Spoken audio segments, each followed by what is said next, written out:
Alors, un gros mouvement à venir ou pas? Bonjour à tous, c'est Mathieu de la chaîne Cross Invest. On se retrouve dans cette nouvelle vidéo pour un Let's Talk Crypto. On va voir les niveaux importants sur le marché traditionnel, mais aussi sur le marché crypto.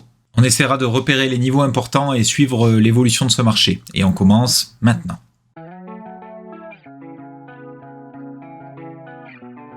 Et on commence tout de suite avec le SP500. Donc je vous ai tracé ici un petit Fibonacci du haut de ce top qu'on avait eu jusqu'à ce creux-là. Et on peut dire qu'on a plutôt des bonnes nouvelles sur le SP500, malgré l'actu qui continue de ne pas être toute rose. Effectivement, on voit qu'on est en train, alors il reste 3 heures à l'heure où je tourne cette vidéo avant de clôturer la bougie daily, je suis en daily, mais l'on voit qu'on est en train de casser les 38,2. Comme vous le savez, tant qu'on n'a pas cassé ce premier arrêt des 38,2, les probabilités, c'est de faire un nouveau plus bas, comme on a eu ici par exemple, mais là on voit qu'on est en train de les franchir. Alors à voir, encore une fois, si on les franchit franchement ou si on vient mécher comme on a pu faire ici pour ensuite se faire rejeter. En tout cas, on est plutôt sur une bonne nouvelle avec 3 jours d'affilée, donc de belles bougies vertes, enfin bleues en l'occurrence pour moi, mais sinon 3 belles bougies vertes consécutives qui potentiellement peuvent clôturer donc ces 38,2 et qui de ce fait nous annoncer un relancement haussier et qu'on pourrait avoir également sur nos cryptos. Et en parlant de crypto, on passe tout de suite sur Bitcoin. Alors Bitcoin qui est actuellement, au moment où je tourne la vidéo, donc à la frontière des 41 000 $, d'accord, qui est ici. Et qu'est-ce qui va être important à voir? Si vous me suivez sur Twitter, je vous ai fait passer dans la semaine une copie d'écran en fait que j'avais fait de ce graphique avec les niveaux à surveiller donc pour la semaine. Notamment, j'avais mentionné ce creux ici qui était important à tenir. On voit qu'on l'a tenu et qu'on s'en est affranchi pour ensuite faire une hausse. Ce creux-là est également déterminant. Et niveau haussier, je parlais bien entendu de ce niveau ici qui a servi plusieurs fois donc de résistance. Donc on fera attention lorsqu'on approchera de cette zone qui correspond au haut d'un ancien range et également cette très forte résistance aux alentours des 45 500 $, où l'on peut voir que l'on est venu mécher à 3 reprises par le passé.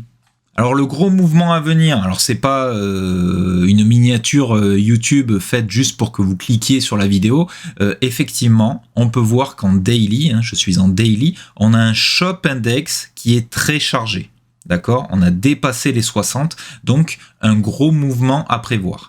Pour rappel, le Shop Index, il va nous donner la force et l'impulsion d'un mouvement, d'accord, et surtout quand on dépasse les 50 de Shop. Je ferai peut-être une vidéo tuto d'ailleurs pour vous expliquer comment moi j'interprète le Shop Index en tout cas. Mais l'on voit que l'on a un Shop qui est très chargé. Alors, on ne sait jamais quelle direction nous donne le Shop, d'accord, ça peut être un mouvement haussier comme un mouvement baissier, mais en tout cas, ça signifie un mouvement important. Et après, notre travail à nous, ça va être d'essayer de voir dans quelle direction cela pourrait nous amener. Et donc, on en revient sur nos niveaux importants à surveiller. Je vais essayer de les tracer. Donc, on a dit qu'on avait ce niveau-là à 45 500. On avait suivi ce niveau-là aussi également qui correspond aux clôtures de bougies. Donc, ce niveau-là correspond aux mèches qu'on était venu chercher et également à toute cette zone-là de liquidité importante. On voit qu'on avait servi de support à maintes reprises. Là, ici, on a servi de résistance, mais on est venu y mécher. Mais ce niveau-là, qui correspond donc à l'ancien haut de range, correspond à des mèches ici, mais ici, pas mal de clôtures de bougies. Donc, en cas de mouvement haussier, on veillera à surveiller ces 2 niveaux. Et en cas de mouvement baissier, toujours pareil, on a ce creux-là qui est déterminant, ainsi que celui-là.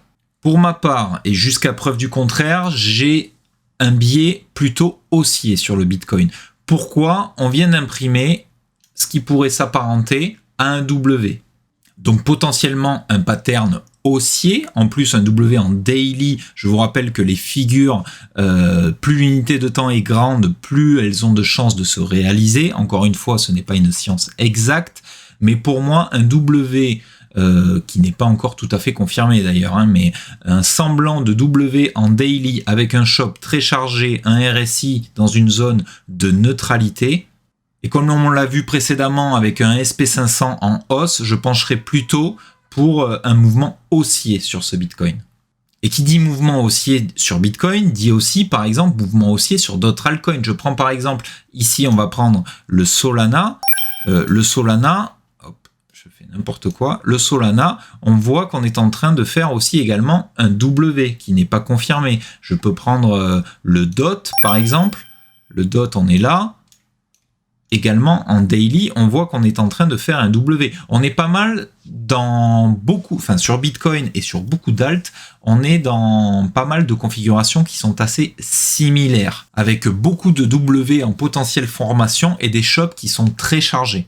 Et donc, moi, jusqu'à preuve du contraire, je suis plutôt en faveur d'une hausse. Si on fait un tour sur le Scalpex Index, on voit qu'on a un Crypto Fear and Greed sur 27, donc on est encore dans la peur. Je vous rappelle que quasiment l'intégralité des mouvements haussiers se sont faits lorsqu'on était dans la peur ou voire l'extrême peur. On a un Social Index qui est lui sur Up et un Market Order Flow sur Strong Buy. Concernant l'Open Interest, on peut voir, donc je suis en daily là, qu'il est assez plat, hein, on peut dire qu'il est relativement plat, ce qui n'est pas du tout pour me déplaire. Hein. En revanche, on aurait un Open Interest qui serait monté en flèche. Effectivement, là, je me poserai certaines questions. Mais là, si l'on peut voir, on voit bien le W ici, hein, d'accord.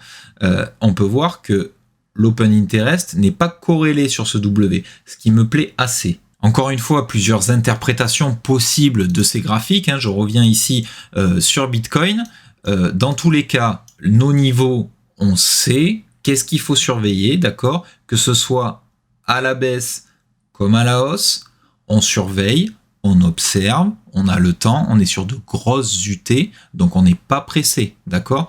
En revanche, en descendant en unité de temps pour faire par exemple du day trading, on s'assurera d'avoir toujours la tendance de fond de notre côté. Je vous rappelle que pour redevenir en tendance haussière, du moins en daily, il faudrait s'affranchir de ce sommet ici pour pouvoir inverser la tendance. Donc on surveille, on y va pas à pas et on laisse le prix nous montrer où il veut aller. Voilà pour moi, c'était un rapide message il me semblait important de vous faire passer. Je vous laisse là-dessus. De toute façon, on ne se quitte pas vraiment. Hein, on se retrouve sur les réseaux sociaux. Je vous dis à bientôt. C'était Mathieu. À plus.